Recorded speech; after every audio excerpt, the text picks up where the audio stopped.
Hi everyone. First of all, a big thank you to Dr. Amy Whitehead and Jenny Cody for the opportunity to write a book chapter in their new book, The Myths of Sport Coaching.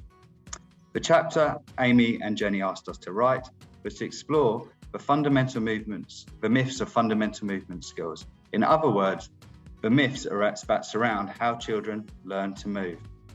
To help me with this chapter, I recruited a number of co-authors, one who is joining me here today. Hi, my name is Mark O'Sullivan. I'm very happy to be a co-author in this chapter.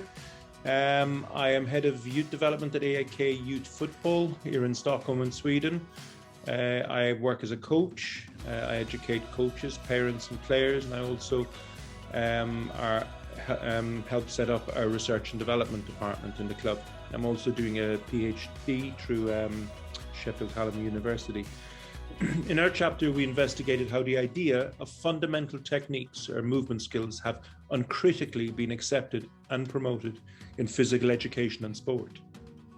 In our chapter, we provided a contemporary understanding of movement learning, calling for a shift in coaching practice from fundamental to functional. Thanks, Mark. So alongside Mark, we also asked two other co-authors who have specialist skills in this area to support us. This was Dr. Carl Woods from Victoria University and Dr. Jonathan Foulkes from Liverpool John Moores University. So in this chapter, as Mark has said, we really wanted to explore the myths of sport coaching. Now, we didn't want to go and really highlight how some bad practices or good practices. What we wanted to do is educate the reader, really to talk them through how these myths came about. And to do this, we explored the last 100 years or so of movement science research and how this has influenced pedagogical practices. So we start in the early 20th century on the stages of learning, the movement stages of learning and the theories which surround that. We move beyond this to the 1960s to the information processing theories, which gave rise to the traditional practice we would observe in many coaching settings of today, that being a warm-up followed by drill-based practices when you move into a game.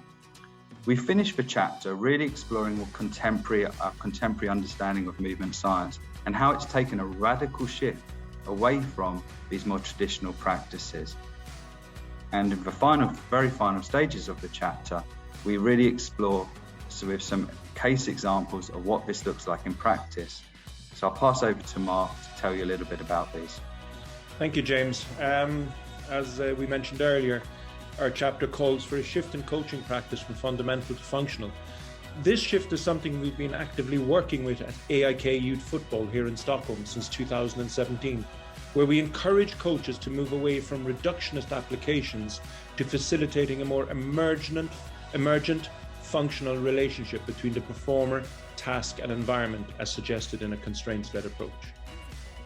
Thank you, Mark. So if you'd like to hear more, after reading the chapter, if you'd like to speak to either myself or Mark, you can get in touch with us. You can get in touch with me by emailing me at james.r@nih.no, and I'm a professor there in motor learning and pedagogy. How do I get in contact with you, Mark? You can reach me through my email, Mark, that's Mark with a K. So it's mark.kss@gmail.com. Thank you, everyone, and I hope you enjoy reading the chapter and the wider book.